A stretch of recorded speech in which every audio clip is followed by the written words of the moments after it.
Hai teman-teman, kembali lagi dengan Gram di sini. Kali ini saya akan melanjutkan cerita yang kemarin dengan judul Wartiem Janda Kaya Raya. Cerita ini ditulis oleh Kak Wandi F. Cakara. Jadi buat kalian yang ingin membaca ceritanya secara langsung, kalian bisa kunjungi link dan profil yang sudah saya sertakan di deskripsi. So, langsung saja kita ke ceritanya.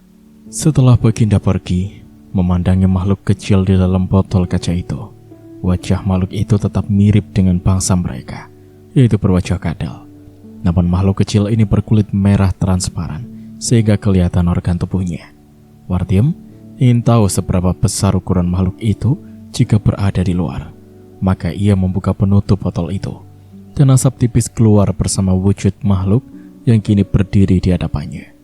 Tinggi makhluk itu tidak lebih dari 50 cm saja. Matanya seakan menonjol keluar, dan taring-taringnya yang tajam terdapat di dua sisi mulutnya, kanan dan kiri. Namaku Cakung. Aku akan menuruti segala perintahmu, Nyai, kata makhluk kecil tadi. Aku Wartiem. Terima kasih atas pengabdian kamu, Cakung. Sebaiknya ajaklah orang yang akan menjadi mangsaku. Sebab selain kamu bisa membalas dendam dan sakit hati, kamu juga akan mendapatkan harta dari setiap korbanku. Jadi jangan sungkan untuk membunuh. Baiklah, bila itu yang kamu inginkan. Wartiem pun segera menemui Sutejo. Memang tidak mudah menemukan lelaki itu, karena ia hanya menumpang di rumah teman atau tetangganya sejak rumah ia jual. Kebetulan saat itu Sutejo memang hendak ke rumah Wartiem, ingin menanyakan kabar tentang pernikahannya. Wah, kebetulan kita ketemu di sini.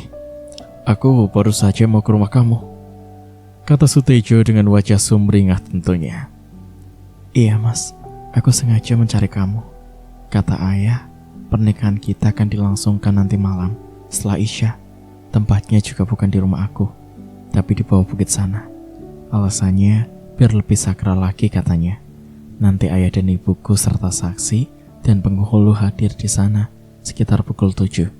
Jadi kamu harus siap-siap mas, balas Wartiem meyakinkan Sutejo. Oke, nanti sehabis maghrib aku ke rumah kamu. Enggak usah mas, mungkin aku dan orang tua aku sudah berangkat lebih awal. Jadi kamu langsung sana aja ya. Baiklah, balas Sutejo. Kemudian ia kembali ke rumah tetangganya untuk menyiapkan pakaian yang lebih layak lagi. Sebelum jam 7 malam, Sutejo sudah berada di tempat yang sudah dijanjikan. Namun ia merasa heran karena melihat tempat itu hanya sebuah tempat kosong yang dipenuhi semak belukar. Tak ada seorang pun di sana. Tak ada Wartiem, tak ada kedua orang tuanya. Saksi dan penghulu pun tak ada di sana. Sutejo mulai gamang. Ia mulai berpikir tentang Wartiem yang mungkin ingin menguji kesabarannya. Tak berapa lama kemudian, Wartiem keluar dari dalam gua sambil tersenyum.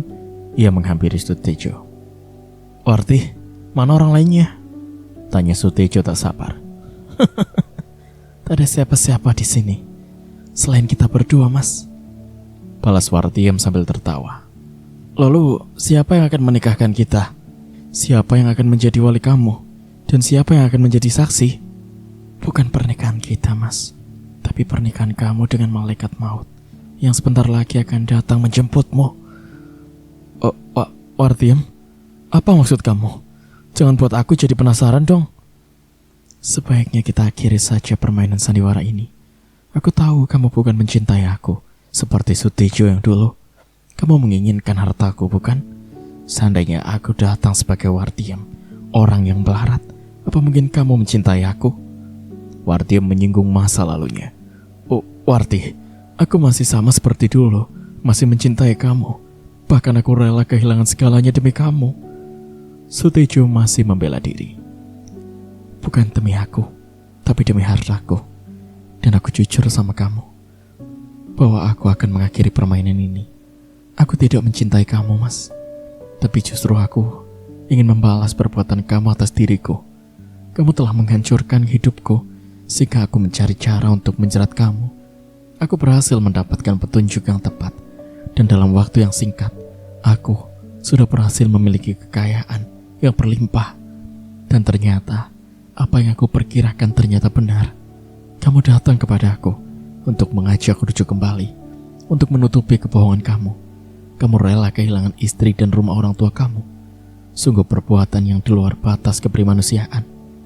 Jika kamu dulu menipu aku, membunuh istrimu, bukan tak mungkin kamu juga akan membunuhku nanti. Maka sekarang, sudah saatnya untuk kamu pergi menyusul istrimu yang telah kamu habisi, Mas. Warti, omongan kamu semakin ngawur saja. Kamu ingin membunuhku? Dengan apa kamu bisa membunuhku? Sementara di sini tak ada orang lain yang melihat jika aku menghabisi kamu sekarang, dan semua hartamu akan jatuh ke tanganku. Sutejo malah berbalik senang mendengar ancaman Wartiem. Aku mungkin tidak bisa membunuh kamu, tapi anakku yang akan menghabisimu. Cakung, tampakkan wujudmu dan habisi manusia tak tahu diri itu, teriak Wartiem lantang. Sutejo nampak heran mendengar Wartiem menyebut nama Cakung. Namun ia semakin heran lagi manakala melihat sosok makhluk kecil berwarna merah yang menyerupai seekor kadal. Mata makhluk kecil itu seperti bola api yang berkobar-kobar. Ia nampak begitu garang. Sutejo sepertinya sadar kalau makhluk kecil itu bukanlah manusia biasa. Maka ia pun berancang-ancang untuk menjaga jarak. Ia berpikir dengan cara bagaimana ia bisa mengatasi makhluk yang kelihatan haus darah itu. Maka ia mengambil sepotong dahan kayu yang ada di dekat kakinya. Sekarang sudah saatnya kamu menemui istrimu, Mas. Dia sudah menunggumu. Cakung, cepat habisi dia, perintah Wartiem pada Cakung. Cakung menyeringai. Ia memperlihatkan gigi-gigi taringnya yang tajam yang sebentar lagi siap mengoyak tubuh lelaki di depannya yang akan menjadi mangsanya. Begitu pula dengan Sutejo yang sudah ketahuan pelangnya oleh Wartiem. Ia sudah mengambil ancang-ancang untuk menghajar makhluk kecil itu dengan dahan kayu yang lumayan besar.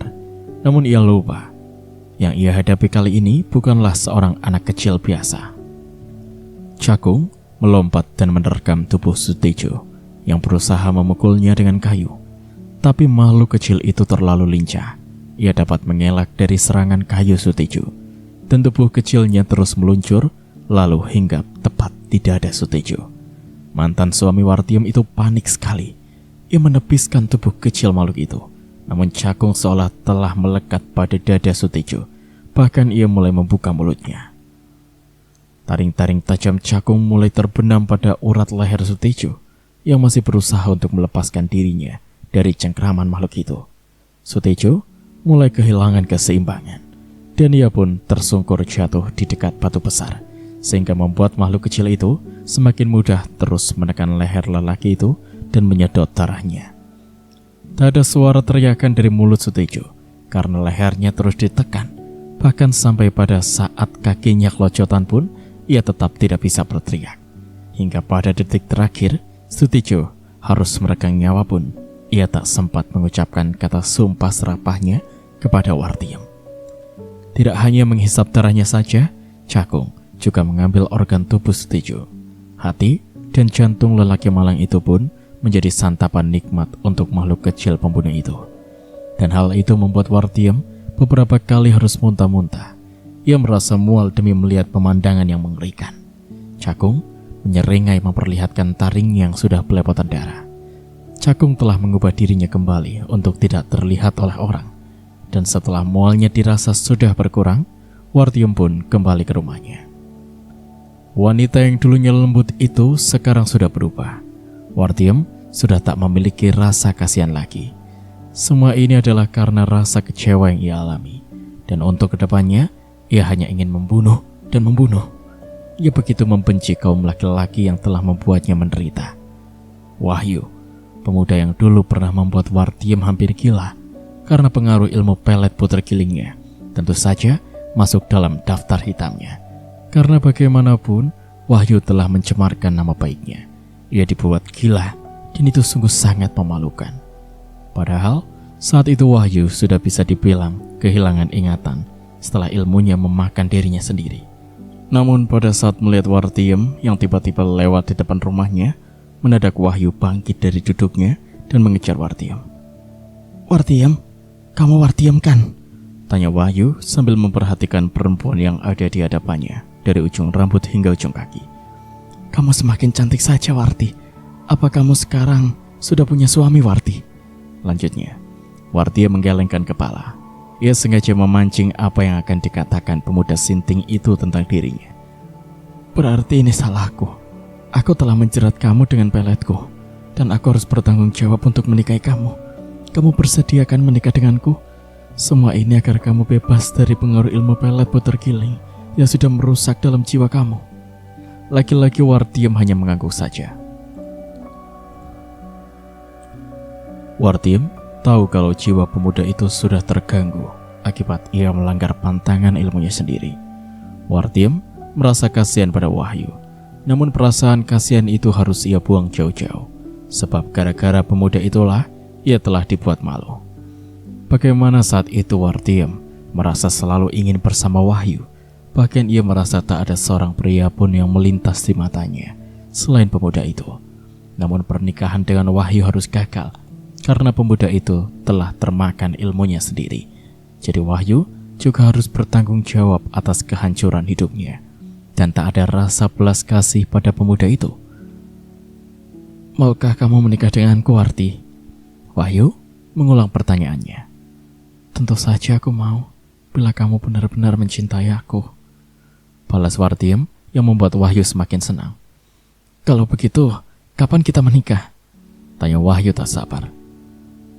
Nanti sore, kalau kamu memang serius. Tentu saja aku serius.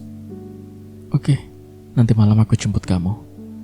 Hihi, akhirnya aku menikah dengan Wartiem, teriaknya girang. Singkatnya, Wartiem menjemput Wahyu dengan mobil sedannya, membuat pemuda itu girang bukan kepalang. Bak anak kecil yang menyanyi dan menari-nari di dalam mobil membuat Wartiem tersenyum-senyum. Setibanya di sebuah kaki bukit, Wartiem mengajak Wahyu berjalan kaki menuju dekat gua, di mana sang baginda tinggal di dalam istananya. Kenapa kita harus ke sini? Bukankah kita akan menikah? Tanya Wahyu, merasa heran melihat suasana sekitar. Yang menikah itu bukan aku, tapi kamu. Kamu akan menikah dengan bidadari surga yang jauh lebih cantik dari aku. Benarkah? Cakung, tampakkan wujudmu. Habisi laki-laki malang itu. Setelah itu, sosok Cakung makhluk kecil itu sudah terlihat di hadapan Wahyu yang memandanginya dengan wajahnya yang lucu. Lah, katanya bidadari, kok yang keluar malah kutu merah? Wahyu menunjuk Cakung sambil tertawa. Makhluk kecil itu sudah bersiap-siap untuk mengoyak tubuh pemuda yang kurang waras tersebut. Mata anak itu sudah memerah dan taring-taringnya pun sudah ia perlihatkan. Mau apa kamu, kutu merah? Tanya Wahyu agak cemas melihat Cakung sudah semakin dekat. Suara Cakung terdengar berat dan ia pun melompat langsung menerkam tubuh Wahyu. Tak sempat menghindar. Apa-apaan ini? Aku tak mau bercanda denganmu, kutu merah. Seru Wahyu menepis tubuh Cakung yang sudah melekat di tubuhnya. Gigi-gigi taring tajam Cakung pun menghujam batang leher Wahyu yang masih terus berusaha melepaskan dirinya dari serangan makhluk kecil tersebut. Namun, perlawanan Wahyu sia-sia. Kekuatan Cakung sungguh di luar batas kewajaran, dan dalam sekejap saja, tubuh Wahyu sudah tak berkutik lagi. Cakung pun tak berhenti sampai di situ. Ia merobek bagian dada pemuda tersebut dengan kuku-kukunya yang tajam, bagaikan pisau. Ia mengambil hati dan jantung pemuda malang itu, dan menikmatinya tanpa memperhatikan Wartiem yang mual dan muntah-muntah. Wartiem menikmati suasana sore dengan sedan mengitari kampungnya. Suasana sore nampak lenggang dan sunyi. Mungkin masih banyak warga yang beraktivitas di tempat kerjanya.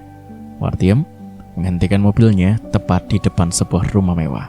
Dan kebetulan sang pemilik rumah, Pak Karman, ayah dari pemuda pang yang bernama Kasman, ia tengah menyiram bunga-bunga di taman dekat tembok garasi. Wah, ternyata Pak Karman ini rajin juga ya. Seru Wartiem sambil membuka pintu mobil. Untuk beberapa saat Pak Karman mengamati siapa perempuan yang baru turun dari mobil itu. Kamu Wartiem bukan? Wah, ternyata apa yang saya dengar tentang kamu benar adanya. Lelaki parubaya itu menghampiri Wartiem. Bapak bisa saja. Aku masih tetap Wartiem yang dulu. Oh ya, bagaimana kabar Kasman? Sepertinya aku tidak pernah melihat dia. Wartiem mengalihkan obrolannya. Sepertinya dia frustasi. Dia jarang di rumah. setelah mengetahui kalau kamu telah menikah dengan Sutejo. Oh ya, kabarnya Sutejo meninggal setelah kehilangan istri dan menjual rumahnya. Selentingan saya sempat mendengar kalau dia akan rujuk lagi dengan kamu. Mana mungkin, Pak, orang yang sudah mengkhianati akan berubah baik. Coba bayangkan betapa panas, perih aku kerja di negeri orang, tapi ia malah menipu semua uangku untuk menikah lagi. Ya juga, bagaimana kalau kamu menjadi menantu saya saja? Siapa tahu setelah Kasman menikah sama kamu, ia bisa berubah. Kenapa harus Kasman? Kenapa tidak Bapak saja yang melamar aku? Bukankah Bapak sudah lama menduda? Lagian, Kasman belum stabil untuk menjadi seorang suami. Ia masih ingin hidup bebas bersama teman-temannya. Pak Karman terkejut demi mendengar tawaran dari Wartiem. Ia jadi serba salah. Wartiem tidak menyia-nyiakan kesempatan itu. Ia tahu kalau lelaki tua itu mulai gelisah. Ia pun meraih lengan tua yang sudah agak kurus itu. Digenggamnya erat-erat. Pak Karman tak bisa menolak semua itu. Bahkan ketika Wartiem meremas jari-jarinya, ia pun membalas meremas pula. Aku yakin Bapak masih kuat kan? Bapak pasti bisa memuaskan aku. Iya kan, Pak? Tanya Wartiem, sengaja mengarah ke hal yang lebih sensitif. Kalau soal itu, Bapak pasti masih kuat. Nanti Bapak akan selalu minum Sprite campur telur bebek, yang kata orang bisa membuat laki-laki jadi kuat saat berhubungan. Ya sudah, kalau memang Pak Karman sudah sepakat, Bapak tinggal datang ke rumah orang tuaku. Lamar aku dengan kejutan yang membuat semua warga kampung ini melongo. Mereka harus tahu bahwa Pak Karman adalah orang nomor 1 terkaya di kampung ini. Tapi bagaimana kalau Kasman tahu saya menikahi kamu? Dia pasti marah besar. Ada keraguan di mata tua Pak Karman. Tenang saja. Kemudian Martia membisikkan sesuatu yang membuat Pak Karman melongo. Masa kamu mau digilir sama dia? Ya, paling untuk 1-2 kali saja. Setelah itu, aku akan membawakan wanita cantik untuknya, agar dia pun menikah. Oh, begitu. Baiklah kalau begitu. Saya setuju. Akhirnya keduanya sepakat untuk melangsungkan pernikahan secepatnya. Sampai hari pernikahan tiba, bahkan pesta digelar dengan meriah pun, Kasman belum juga pulang ke rumah. Entah di mana pemuda pang itu berada. Rupanya, kehidupan malam sudah mulai ia nikmati bersama teman-teman kelompok dari yang baru mereka kenal. Atau mungkin juga Kasman yang sekarang bukanlah seperti Kasman yang dulu lagi, yang cengeng dan manja itu. Baru setelah 1 minggu berikutnya, pemuda pang itu pulang ke rumahnya. Ia terkejut mendapati Wartiem berada di rumahnya. Wartiem, kamu ada di sini? Tanya Kasman sambil mengamati wajah Wartiem yang tetap cantik. Jangan panggil aku Wartiem. Panggil aku ibu atau mama. Balas Wartiem sambil menempelkan jari telunjuknya di bibir Kasman. Ibu, mama, apa maksudnya? Balas Kasman yang belum mengerti. Ya, sekarang aku sudah menjadi istri ayah kamu. Karena aku hampir putus asa mencari-cari kamu, tapi tak pernah aku temui. Mencari aku? Kenapa kamu mencari aku? Aku sudah mengambil keputusan untuk menikah dengan kamu. Tapi kamu seakan menghilang, seperti ditelan bumi. Maka, agar aku bisa dekat, aku menerima lamaran ayah kamu. Aku pikir, jika kamu masih mengharapkan aku bisa berbagi waktu untuk kalian berdua. Jujurlah Kasman, apa kamu masih mencintai aku? Wartiem menyentuh lengan pemuda itu, dan dengan perlahan ia meremasnya. Wartiem tahu kalau Kasman ternyata masih polos. Ia melihat keringat sebesar biji-biji jagung jatuh membasahi bajunya, dan lutut Kasman pun bergetar. Mumpung ayah kamu belum pulang, cepat masuk kamar kamu, dan aku akan menyusul. Bisik Wartiem di telinga Kasman dengan lembut, yang tentu saja membuat pemuda itu semakin sulit untuk melangkah. Dengan langkah sedikit tegang karena menahan sesuatu yang tiba-tiba membesar, ia masuk ke dalam kamarnya. Tak berapa lama kemudian, Wartiem pun menyusul masuk. Kasman semakin gemetaran ketika jari-jari lentik Wartiem mulai menari-nari, menelusuri bagian-bagian bekah. Bahkan, sesekali ia menjerit kaget ketika jari lentik Wartiem menemukan sesuatu di bagian bawah perutnya. Wartiem yang sudah banyak pengalaman dalam urusan kasur ini dengan mudah menaklukkan pemuda Kasman yang ternyata masih berjaga asli. Gila, gaya aja lu sangar. Ternyata panci banget. Belum apa-apa udah bocor tuh selang. Wartiem menggoda hingga Kasman tersipu malu. Maklum baru belajar, ucapnya pelan. Wartiem segera merapihkan pakaiannya dan bermaksud untuk meninggalkan Kasman. Namun ia tak jadi keluar, sebab tangan Kasman menarik tangannya. Mau tak mau, Wartiem kembali duduk di tepi tempat tidur. Wartiem, aku ingin memiliki kamu seutuhnya. Aku tak mau berbagi dengan ayahku, kata Kasman yang membuat Wartiem nyaris tidak percaya. Tapi aku sudah menjadi istri sah dari ayah kamu. Aku akan menyingkirkan ayahku, biar kamu menjadi milikku, dan tak ada lagi yang menjadi penghalang. Jangan Kasman, aku kira dengan berbagi waktu kan sama saja. Lagi pula, mana mungkin kamu sampai hati menyingkirkan ayah kamu sendiri. Tolong kamu pikirkan lagi baik-baik, balas Wartiem. Padahal jauh di dalam benaknya ia malah tertawa. Dasar anak bodoh, batin Wartiem. Wartiem tahu apa yang direncanakan oleh Kasman. Pemuda itu ingin menghabisi ayah kandungnya sendiri demi Wartiem, agar bisa menjadi miliknya sepenuhnya. Apalagi ia telah beberapa kali menikmati kehangatan tubuh perempuan yang telah menjadi istri ayahnya. Wartiem sengaja pamit pada suaminya untuk menginap di rumah kedua orang tuanya dengan alasan kangen. Tepat jam 12 malam, 4 sosok berpakaian serba hitam mengendap-endap mendekati rumah Pak Karman yang sudah terlihat sunyi. Seorang dari mereka berusaha membuka gembok pintu pagar besi, dan setelah pintu terbuka, 2 orang berjaga-jaga di samping depan halaman dengan sembunyi tentunya. Sementara 2 orang lainnya masuk lewat pintu belakang, yang kemudian mencari-cari kamar utama, di mana Pak Karman tengah tertidur. Pintu kamar terkunci. Seorang dari mereka membuka paksa dengan linggis yang mereka bawa. Pintu berhasil terbuka. Pak Karman tersentak mendengar suara gaduh. Ia terbangun dan betapa terkejut melihat 2 sosok serba hitam sudah berada di dalam kamarnya. "Siapa kalian? Mau merampok ya?" hardik Pak Karman. Namun kedua sosok itu tidak menjawabnya. Malah yang memegang linggis langsung menghantamkan linggis itu ke kepala Pak Karman, hingga lelaki tua itu tersungkur mencium lantai dengan kepalanya yang bersimbah darah. Melihat orang tua itu sudah tidak bergerak, kedua sosok itu langsung menuju lemari. Mereka mengacak-acak sebuah isi lemari sampai akhirnya menemukan apa yang mereka cari, uang dan beberapa perhiasan peninggalan almarhum istrinya, menjadi sasaran kedua sosok tadi, yang segera mengambil kemudian pergi meninggalkan kamar tersebut. Kedua sosok yang mengawasi di luar merasa lega setelah melihat kawan mereka telah berhasil. Lalu mereka pun meninggalkan rumah mewah tersebut. Wartiem sengaja tidak kembali ke rumah suaminya selama beberapa hari. Baru setelah mendapat kabar kalau rumah mereka telah kerampokan dan Pak Karman ditemukan sudah membusuk, Wartiem kembali ke rumah suaminya. Ia pura-pura sedih atas meninggalnya sang suami. Sementara itu, Karman sengaja tidak pulang dalam beberapa hari. Kasakusuk warga mulai terdengar senter, dengan mereka menuding Wartiem berada di balik semua ini. Semua yang bersangkutan dengan perempuan itu meninggal tanpa sebab.